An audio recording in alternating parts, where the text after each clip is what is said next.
আদর দিতাম? পদ্ম বলল, সারাদিন তো এগুলোই ভাবেন, তাই না?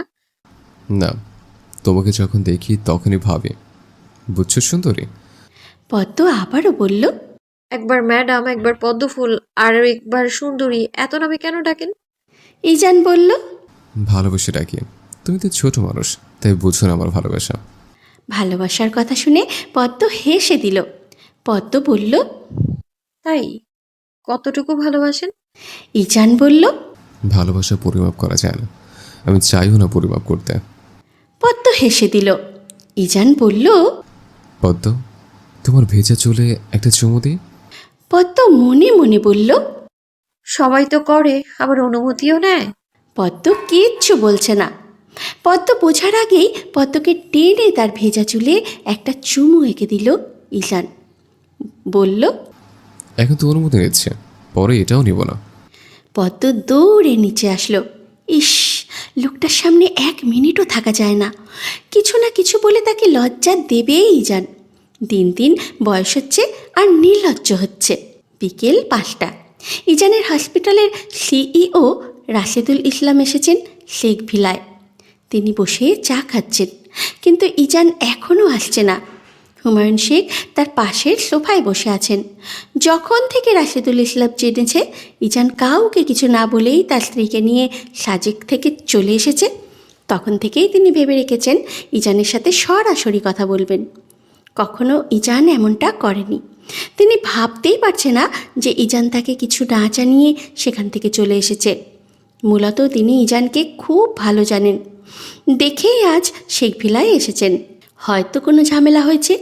হসপিটালের 3জন ডাক্তারকে নিয়ে রাশেদুল ইসলাম কল দিয়েছিলেন ইজানকে, কিন্তু সে ধরেনি। বুঝেছে কিছু একটা হয়েছে, কারণ ইজান কখনো এমনটা করেনি। যতবার হসপিটাল থেকে ঘুরে যেত, সে কোনো সমস্যা হলে সর্বপ্রথম রাশেদুল ইসলামকে জানাতো। ইজানের এমন কাণ্ডে রাশেদুল ইসলাম অবাক প্রায়। মনিরা শেখ পদ্মকে উপরে পাঠিয়েছেন ইজানকে নিয়ে আসার জন্য। যেহেতু ইজান ঘুমাচ্ছে, তাই পদ্ম ইজানকে ডাক দিয়েছে। পদ্ম ইজানের হাত নাড়িয়ে বলল, শুনছেন? ইজানের দিক থেকে কোনো সাড়া শব্দ নেই। পদ্ম আবারও ডাকলো ইজানকে। ইজান হকচকিয়ে উঠে বসেছে।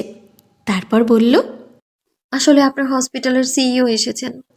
ইজান চুলে হাত দিল, বলল, আমার চশমা দাও। পদ্ম তড়ি ঘড়ি করে চশমা দিল ইজানের। ইজান নিচে যাওয়ার আগে পদ্ম তাকে উদ্দেশ্য করে বলছে, উনি যদি চান আপনি হসপিটালে ফিরে যান, তাহলে তাই করবেন, নাহলে কিন্তু আমি গ্রামে চলে যাব। ইজান চোখ মুখ শক্ত করে বলল। এর উত্তর আমি পরে এসে দিব। ইজান নিচে এসে বসে আছে। রাশেদুল ইসলাম ইজানকে এই পর্যন্ত 3বার জিজ্ঞেস করেছেন কেন সে কাউকে কিছু না বলে চলে এসেছে। তিনি ইজানের কাছ থেকে উত্তরের অপেক্ষায় বসেছিলেন, কিন্তু প্রতিবারই ফলাফল শূন্য এসেছে। ইজান কিচ্ছু বলছে না। ইজানের কিছু না বলার কারণ হচ্ছে, ইজান, আমি তোমাকে সবার থেকে আলাদা ভাবি। সব কিছুতেই তোমাকে গুরুত্ব দিই বেশি। এই পর্যন্ত তোমাকে কয়েকবার জিজ্ঞাসা করেছি কেন এইভাবে না বলে চলে এসেছো, কিন্তু তুমি তো কিছুই বলছো না। এসব তোমার থেকে আশা করতে পারি না ইজান।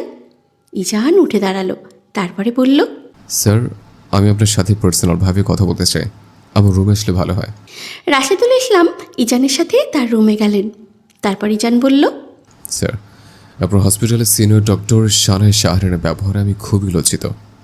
রাশেদুল ইসলাম অবাক হলেন, কারণ ওনার জানা মতে ইজান আর শাহানার মধ্যে খুব ভালো একটা সম্পর্ক ছিল। রাশেদুল ইসলাম বললেন, মানে বুঝছি না ইজান, খুলে বলো সব। ইজান বলল, আসলে স্যার, শানায় ম্যাম আমাকে পছন্দ করত।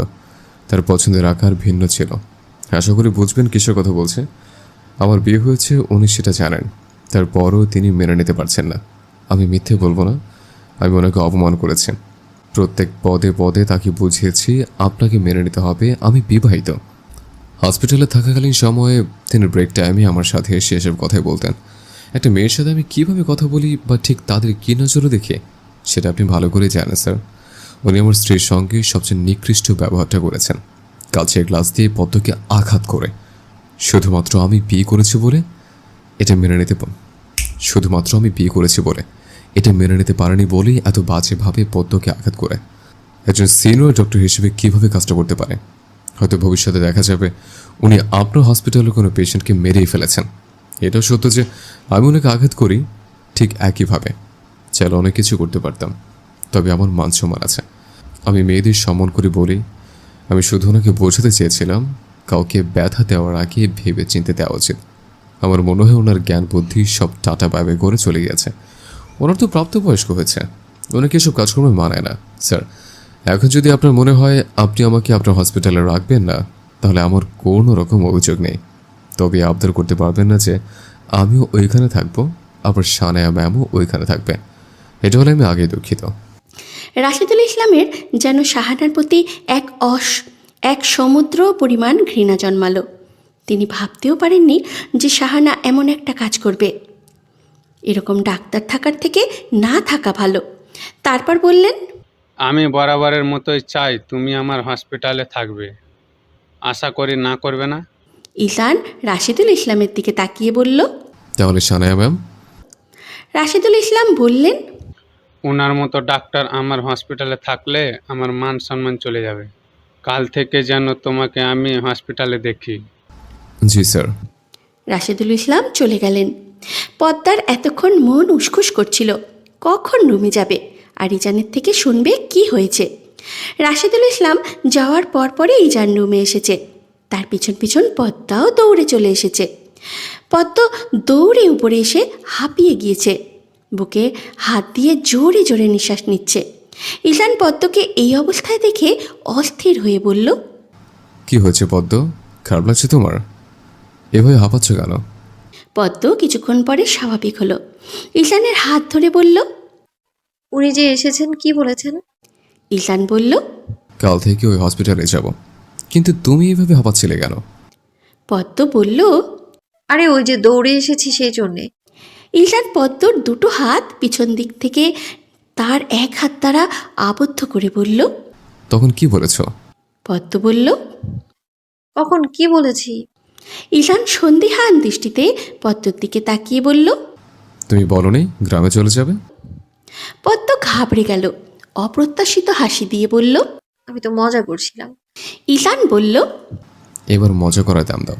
যতবার মজা করবে ততবার এই ধরনের শাস্তি পাবে। ঈশান পদ্মকে টেনে সম্পূর্ণ তার সাথে মিশিয়ে নিল একেবারেই। পদ্মার ওষ্ঠে গভীরভাবে তার ওষ্ঠ মিলিয়ে দিল। বেশ কিছুক্ষণ বাদে ঈশান পদ্মকে ছেড়ে দিল।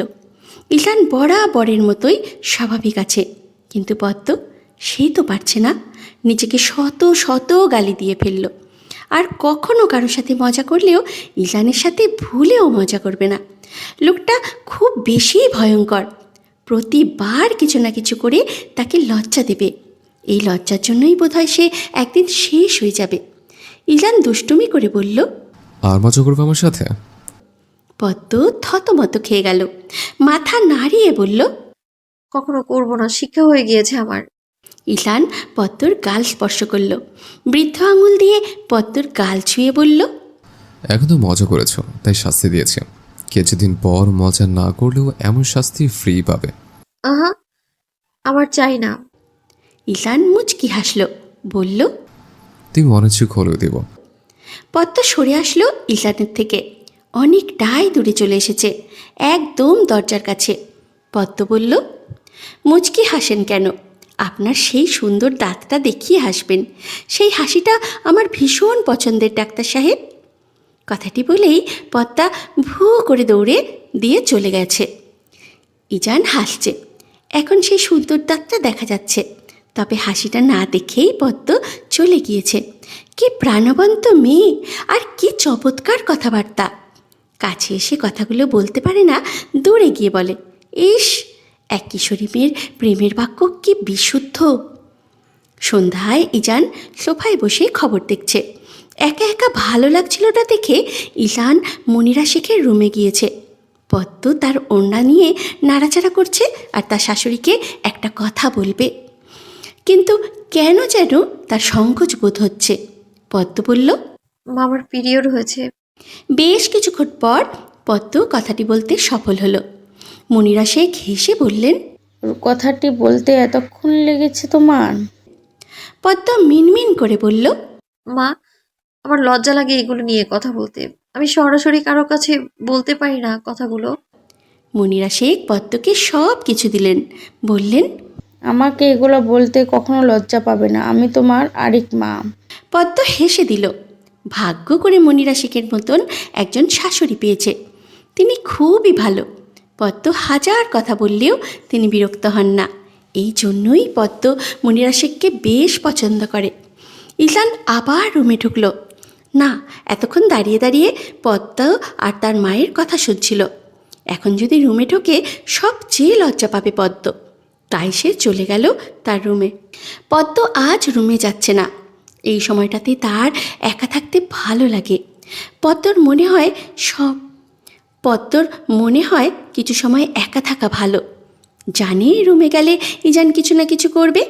এমনিতেই আছে এক জ্বালায়, তার উপরে মন একেবারে বিষিয়ে গিয়েছে। একা একা সন্ধেবেলা ছাদে কাটাচ্ছে।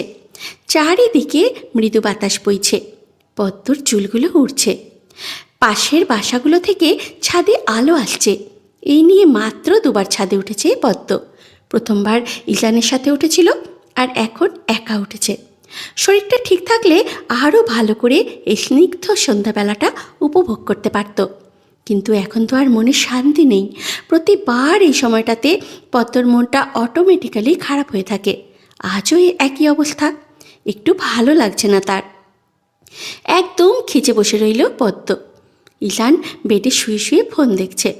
পদ্ম যে রুমে আসেনি আজ সেটা ইজান খেয়াল করেছে। জোর করতে চাচ্ছে না পদ্মকে। নিজের ইচ্ছা হলে ঠিকই আসবে। হয়তো এখন লজ্জায় আসতে চাইছে না। রুবিনা খাতুন ইজানকে কল করেছেন। ইজান ভ্রু কুচকে তাকিয়ে আছেন। বেশ কিছু সময় পর রিসিভ করলেন। ইজান সুন্দর করেই প্রথমে সালাম দিলেন। বললেন, আসসালামু আলাইকুম মা, ভালো আছেন? রুবিনা খাতুন বললেন, জি বাবা, ভালো আছি। তুমি আর পদ্ম কেমন আছো বাবা? ইজান শান্ত কণ্ঠে বললেন। এই তো ভালোই আছে। রুবিনা খাতুন বললেন, বাবা একটা জরুরি দরকার কল দিয়েছিলাম। ইজান বললেন। জি মা, বলুন। রুবিনা খাতুন বললেন, বাবা পদ্মার বার্ষিক পরীক্ষা শুরু হবে 4 দিন পর, ও কি পরীক্ষা দেবে? ইজান পদ্মার পড়াশোনার ব্যাপারে একদমই ভুলে গিয়েছেন এই গেট টুগেদারের জন্য। নিজে নিজে আফসোস করতে লাগলেন। কত বড় ভুল হয়ে গেল তার। ইজান বলল, জি মা, অবশ্যই দিবে। তাহলে বাবা ওকে কবে গ্রামে নিয়ে আসবে? ইজান সাথে সাথে বলল। কালই নিয়ে আসবো। রুবিনা খাতুন বললেন, আচ্ছা বাবা, তুমি কি কাল আসবে ওর সাথে? ইজান বলল। জি, আসবো। তারপরে আরও কিছু কথা বলে রুবিনা খাতুন কলটা রাখলেন। ইজান রুম থেকে বের হয়ে পদ্মকে খুঁজছে, কিন্তু কোথাও মেয়েটাকে পাওয়া যাচ্ছে না। একসময় ইজানের মাথাটা ভীষণ গরম হয়ে গেল। এক জায়গায় স্থির হয়ে বসেও থাকতে পারে না। ইজানের এবার টেনশন ধরল। পদ্মা আসলে কোথায়? মনিরা শেখের কাছে জিজ্ঞাসা করলো পদ্মা কোথায়, কিন্তু তিনি জানেন না। রুমে আসার সময়ে ইজান দেখল ছাদের দরজা খোলা। মন বলছে পদ্ম ওখানেও নেই, তাও গেল ছাদে। ঠিক মহারানীর মতো ছাদে বসে আছে। আগেই ছাদে এসে খুঁজলে এত বেশি হয়রানি হতো না। কি সুন্দর বসে বসে পা দোলাচ্ছে, আর এতক্ষণ সে অযথা সময় নষ্ট করেছে। ঈশান দ্রুত পায়ে পদ্মার কাছে গেল। পদ্ম চোখ বন্ধ করে বসে আছে। ইজানের উপস্থিতি টের পেল না। ঈশান পদ্মর হাত ধরে টান দিয়ে দাঁড় করালো। পদ্ম আচমকা এমন হওয়াতে ভয় পেয়েছে, আর ঈশানের এমন ব্যবহারে সে খুব অভিমান করেছে, আর পেটেও ব্যথা পেয়েছে। পদ্মর চোখে পানি চলে আসলো। ঈশান বলল, তোমায় কত খুঁজেছি আমি জানো? সন্ধ্যাবেলা এখানে বসে আছো কেন? কাউকে কিছু না বলেও একা একা চলে এসেছ। আমি সারা বাড়ি খুঁজে বেড়াচ্ছি, আর ম্যাডাম এখানে বসে বসে সন্ধ্যা বিলাস করছে। ঈশানের কথা শুনে পদ্ম কেঁদে দিয়েছে। ঈশান অবাক হয়ে তাকিয়ে আছে। তারপরে বলল, পদ্ম, কাঁদছো কেন? পদ্ম কোনো উত্তর দিল না। মুখে হাত দিয়ে কান্না শুরু করে দিয়েছে। ঈশানের খুব খারাপ লাগলো। এক তো বুঝে কথা বলা উচিত ছিল, মুখটা ছোট করে পদ্মকে টেনে এক হাত দিয়ে জড়িয়ে ধরেছে। জড়িয়ে ধরা অবস্থায় ইজান বলল, পদ্মফুল কাঁদছে কেন? সে কি জানে না? ডাক্তার সাহেবের খুব কষ্ট হয় পদ্মফুল কাঁদলে। পদ্ম কান্নারত অবস্থায় বলল, আপনি আমাকে এইভাবে টান দিয়েছেন, আমি ব্যথা পাই না? প্রত্যেকবার আপনি এমন করেন। কথা বলবো না আমি আপনার সাথে, ছাড়ুন আমায়। পদ্ম ইজানের থেকে ছাড়ানোর চেষ্টা করলো, কিন্তু ইজান আরও শক্ত করে জড়িয়ে ধরেছে। তাড়াহুড়োতে ভুলে গিয়েছে পদ্মার পিরিয়ড হয়েছে। ইজান বলল, সরি, আমি ভুলে গিয়েছিলাম তোমার পিরিয়ড চলছে। আর কখনো এমনটা করবো না, আমার টেনশন হচ্ছিল। পদ্ম অবাক হয়ে গিয়েছে ইজান কিভাবে কথাটা জানে। সাথে এক রাশি লজ্জা এসে হানা দিল তার কাছে। তারপরে বলল, আপনি কিভাবে জানেন? ইজান একদম স্বাভাবিকভাবে বলল, তখন যে তুমি মায়ের কাছে বলেছ আমি শুনেছি। কিন্তু পদ্ম, খবরদার, লজ্জা পাবে না। এটা লজ্জার বিষয় না। আমরা ডক্টররা অনেক কিছু জানি। তোমার কাছে হয়তো কথাটা লজ্জার বিষয় হতে পারে, কিন্তু আমাদের কাছে এগুলো একদম স্বাভাবিক। যেহেতু তোমার ডাক্তার সাহেব একজন মেডিসিন বিশেষজ্ঞ, তার এগুলো অনেক মেয়ে মানুষের থেকে শোনা লাগে। আমাদের ডক্টরদের জন্য এগুলো নর্মাল। আর এটার মানে হচ্ছে তুমি একদম সুস্থ আছো। বোকামে, আর ভাবতে হবে না এটা নিয়ে। পদ্ম একটু নর্মাল হলো। ইজান তো ঠিকই বলেছে। পদ্ম আর লজ্জা পেল না। জড়িয়ে ধরা অবস্থায় মাথা তুলে ইজানের দিকে তাকালো। তারপরে বলল, কেন খুঁজছিলেন আমায়? পদ্মর চোখের কোণায় পানি আটকে ছিল। ইজান তার 2 হাত দিয়ে পদ্মর চোখের পানিগুলো মুছে দিল। তারপরে বলল, তোমার মা কল দিয়েছিল, 4 দিন পর এক্সাম শুরু। কাল তোমাকে গ্রামে যেতে হবে। পদ্মর বুকটা ধক করে উঠল। কাল আবার ইজান হসপিটালে যাবে, আর কাল থেকেই গ্রামে ফিরে যেতে হবে। মনটা মানতে রাজি হচ্ছে না। আর বিয়ের পর প্রথম ইজানকে ছাড়া থাকবে। বাড়ি যেতে ইচ্ছে করছে না। এখন তো আরও কান্না পাচ্ছে। পদ্ম পরপর ঢোক গিলল, কান্না যেন না আসে। তারপরে বলল, কালই কেন যাব? পরশুদিনও তো যেতে পারি। ইজান পদ্মর দিকে তাকালো। পরশুদিন গেলে এক্সামের সময় আরও ঘনিয়ে আসবে, আর কাল গেলে মোটামুটি কিছু পড়তে পারবে। এখানে তোর বড় হয় না, আবার তোমার বইগুলোও নেই। তাই আমি সিদ্ধান্ত নিয়েছি কাল গ্রামে যাবে তুমি। পদ্ম বলল, আসলে কাল তো আপনি হসপিটালে যাবেন, পরশুদিন গেলে হয় না? ইজান বলল। না ম্যাডাম, কালই যেতে হবে। পদ্ম বলল। প্লিজ। ইজান পদ্মকে থামিয়ে দিল। কোনো রকম এক্সকিউজ শুনতে চাচ্ছি না আমি। কাল মানে কাল। পদ্ম ইজানকে খুব শক্ত করে ধরে কেঁদে দিল। ইজান বুঝল না কেন কাঁদছে।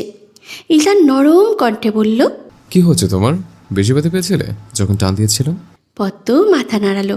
তার মানে সে অন্য কারণে কাঁদছে। ইজান আবারও বলল। তাহলে কেন কাঁদছ? তুমি কি এক্সামকে ভয় পাও? পদ্ম কোনো উত্তর দিল না। যতবারই মনে পড়ে ইজানকে ছেড়ে তাকে গ্রামে যেতে হবে, ততবারই চোখ ভরে পানি উপচে পড়ছে। ভালো লাগে না তো তাকে ছাড়া। এই কথা কিভাবে বোঝাবে তার ডাক্তার সাহেবকে? আচ্ছা, পদ্ম তো হাসলে দিনই বুঝে যান। তাহলে এই কথা বুঝছেন না কেন? নাকি বুঝেও না বোঝার ভান ধরে রয়েছে? ঈশান এখন বিরক্ত হলো। অকারণে কান্না করার কোনো মানেই হয় না। ঈশান বলল, হয়েছে, অনেক কেঁদে ফেলেছ। যতবারই কাঁদো আমার জামা কাপড় একদম ভিজিয়ে ফেলো। কোনো কারণ ছাড়া আমাকে জোরে ধরে আমাকে বুকে এসে কান্না করা যাবে না। পদ্ম বলল, আপনি তো প্রথমে আপনার কাছে টেনে নিয়েছেন, এখন এমনটা বলছেন কেন? এখন একটু কাঁদি। ঈশান খেয়াল করেছে পদ্ম নাক টানছে আর চোখ দিয়ে ক্রমাগত পানি পড়ছে। মেয়েটা যে কেঁদে একেবারে লাল হয়ে গেল সেটা কি মনে আছে তার? টমেটোর মতো লাগছে একদম। ঈশান বলল, না, আর একটুও কাঁদে যাবে না। কাঁদলে অন্য কোথাও কাঁদো, আমার কাছে এসব চলবে না। পদ্মার আরও ঠেলে কান্না আসলো। মানুষটা ভীষণ স্বার্থপর। তার মনের কষ্টগুলো এখন অনুভব করতে পারছে না কেন? খুব তো তখন পটপট করে বলতে পারে। আবার তার বুকে কান্নাও করা যাবে না। পদ্ম ইজানকে আবারও জড়িয়ে ধরল। তারপরে বলল, আমি আপনাকে ছাড়া থাকতে পারবো না ডক্টর সাহেব। আমার মন বসবে না ওখানে। বিয়ের পর একদিনও থাকিনি, কাল থেকে কিভাবে থাকবো আমি? আপনি নাকি আমার হাসি অন্ধকারেও অনুভব করতে পারেন, আর যে আমার কষ্ট হচ্ছে সেটা কেন পারছেন না অনুভব করতে? ভালো লাগবে না তো আপনাকে ছাড়া থাকতে? আপনি ছাড়া আপনার পদ্মফুল শূন্য একেবারে। আর আমি একেবারে আপনাকে জড়িয়ে ধরে আপনার বুকে কাঁদবো। কারণ আপনি একান্তই আমার ব্যক্তিগত মানুষ। ইজান বিস্মিত হয়ে আছে। এইসব কথা কি পদ্ম বলছে? মেয়েটা যে অজান্তেই তাকে ভালোবেসে ফেলেছে, এটা কি সে জানে? ইস, আগে এমনটা জানলে এই টিক্স আরও আগে কাজে লাগাতো। ইজান ঠোঁট কামড়ে হাসছে পদ্মর কাহিনী দেখে। সকাল 10টা। ইজান পদ্মকে নিয়ে গ্রামের উদ্দেশ্যে বেরিয়ে পড়েছে। সবার কাছ থেকে বিদায় নেওয়ার সময় পদ্মর খুব কান্না পেয়েছিল, তাও নিজের মনটাকে শক্ত রেখে বাসা থেকে বের হয়েছিল। গাড়িতে উঠতেই মনটা হু হু করে উঠল। 14 দিন যেন 1 বছরের মতো লাগবে তার কাছে। বিয়ের প্রথম প্রথম গ্রামে যেতে খুব ইচ্ছে করছিল। এখন ঢাকা শহরে থাকতে মন যাচ্ছে। ইজান নিজেই ড্রাইভ করছে। পাশের সিটে পদ্ম মন খারাপ করে বাইরে তাকিয়ে আছে। যতবার মনটা ভেঙে যাচ্ছে তার, অসহ্য ব্যথা একদম। মাঝে মাঝে পদ্ম ইজানের দিকেও তাকাচ্ছে। লোকটা একদম শান্তভাবে গাড়ি চালাচ্ছে। পদ্ম নীরবতা ভেঙে ইজানকে বলল, আমি যে চলে যাচ্ছি আপনার কষ্ট হচ্ছে না? ইজানের দৃষ্টি সামনের দিকে, পদ্মর দিকে একবারও তাকালো না।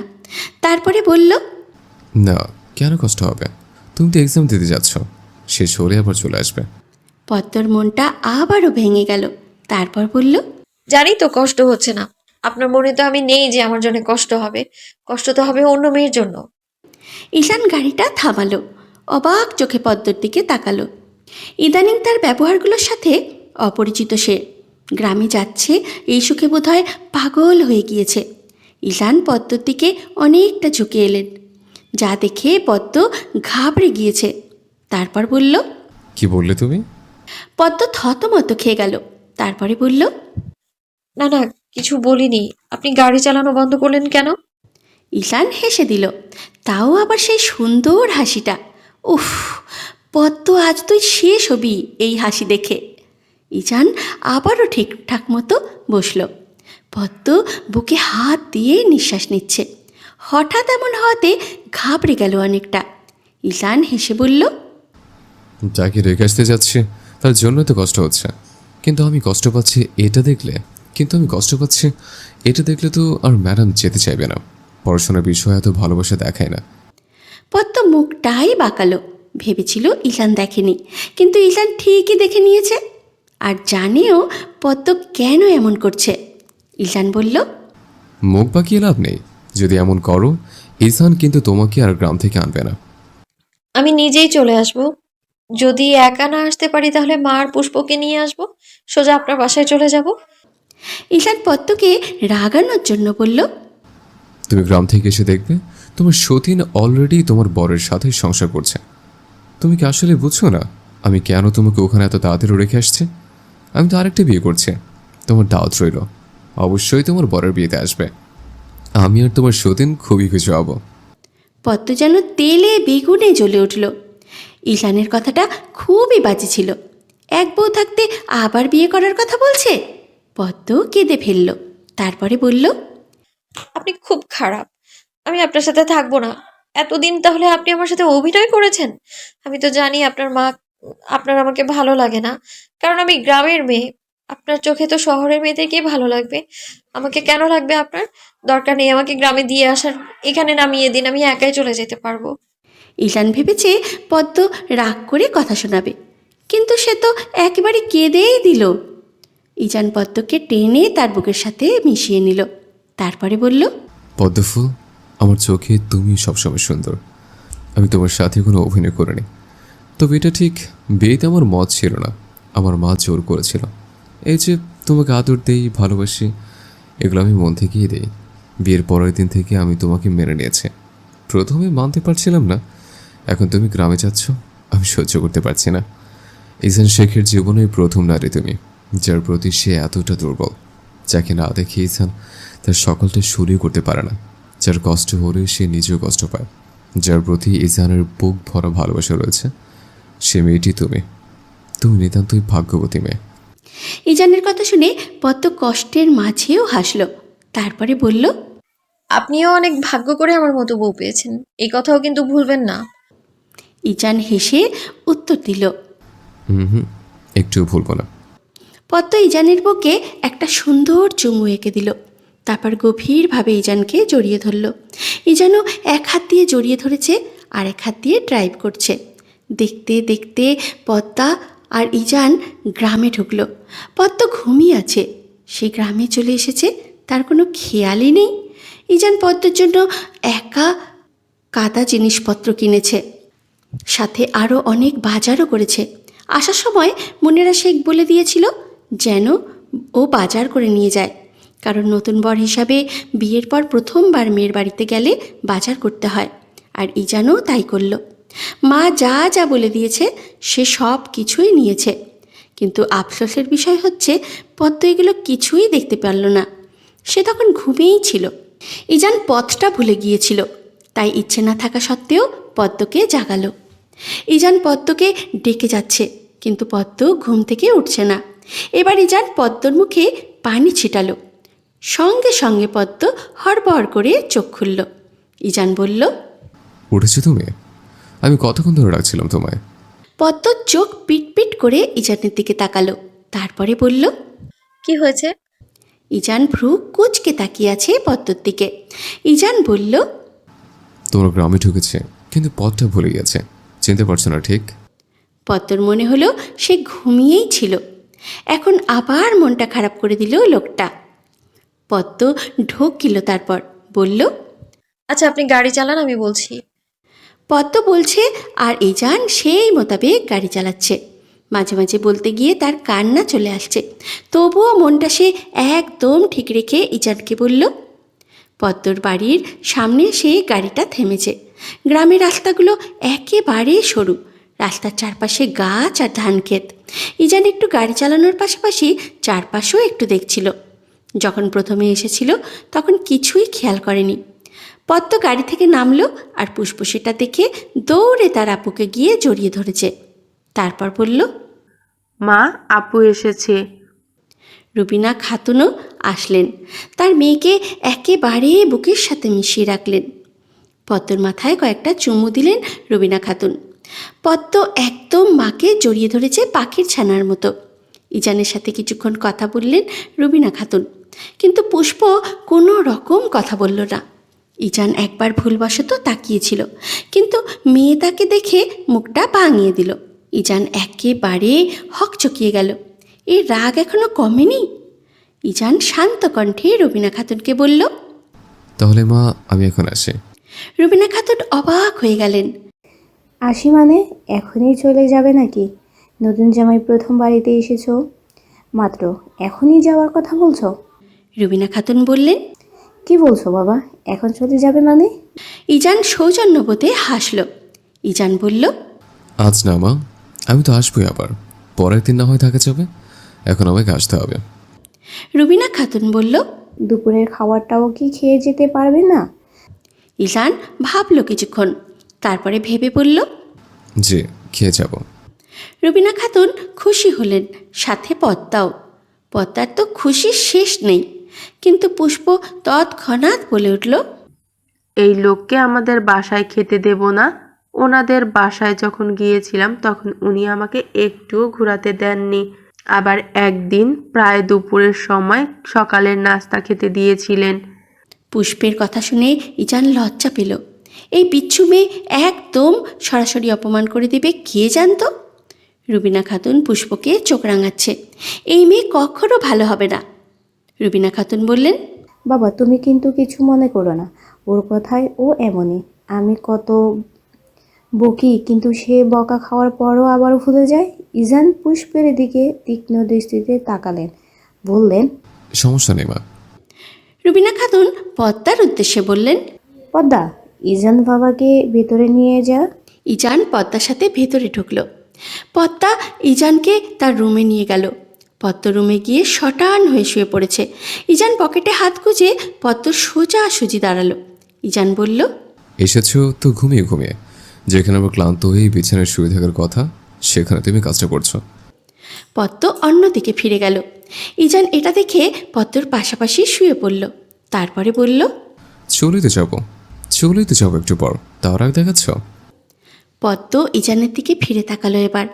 পদ্ম বলল, রাগ করছি না তো, আসলে আমার ভালো লাগছে না। ইজান বলল, কেন লাগছে না? পদ্ম বলল। জানি না। ইজান বলল। কেন জানো না? পদ্ম বলল। আহ, ইজান বলল। আমি চলে গেলে ভালো লাগবে তোমার? পদ্ম ইজানকে জড়িয়ে ধরেছে। ইজান হাসছে। মেয়েটা একটু একটু পাগলা ধরনের। তারপরে বলল। আপনি চলে গেলে আমার একটুও ভালো লাগবে না ডক্টর সাহেব।